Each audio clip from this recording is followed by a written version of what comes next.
Hi everybody, thanks so much for tuning in. This week's topic is setting boundaries with your voice. And as you can notice, this background is a little bit different, and most of you know that I moved house in June and it's a little bit of a construction site, very extremely dusty. So I'm very grateful to my friend that has lent me her flat to do some filming so that I can continue with these videos. So thank you so much, Joe. Alright, so jumping back to it, setting boundaries. Here's the first question. Do you set boundaries? What is a boundary?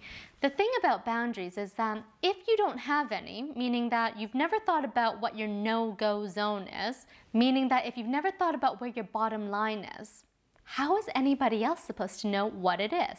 So the first things first is to figure out where your no-go zone is. Once you figure that out, at least you have the clarity to say, well, no, I would not like that to happen, especially when that happens. Then let's take a look at the voice. How do you actually use your voice to set these boundaries? What's the best way? Because your voice can be used in so many different ways, and a lot of the time when we use our voice, we don't really think about it, and sometimes it's very emotionally driven. But emotionally driven voices in some instances are not the best because you need to also manage the expectation of people around you. We are all different individuals, so that means that we have different personalities, different communication styles, and different levels of boundary setting and how we actually communicate that with other people. Some may say, okay, well that's fine, I respect that. But you will often sometimes also get the more complicated type of situations where they don't accept it and they're giving you a reaction or response that is actually quite hard to deal with.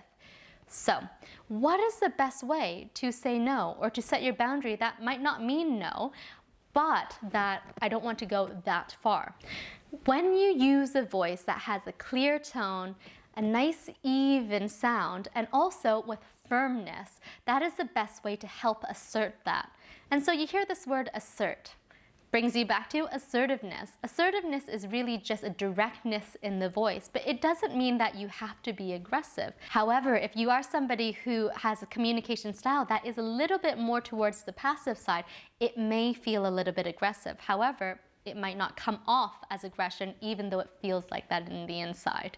Just understand that when you're being assertive with your boundaries and being assertive in your voice, that is the best way to do it. But ensure that you are also respecting the other person as you are sharing your own views. Because the best thing to do is to ensure that you know exactly what you want to say. Be very intentional and committed when you share it. But it means that you're standing up for yourself, but you're not standing on other people or pushing at other people as you are sharing it with them.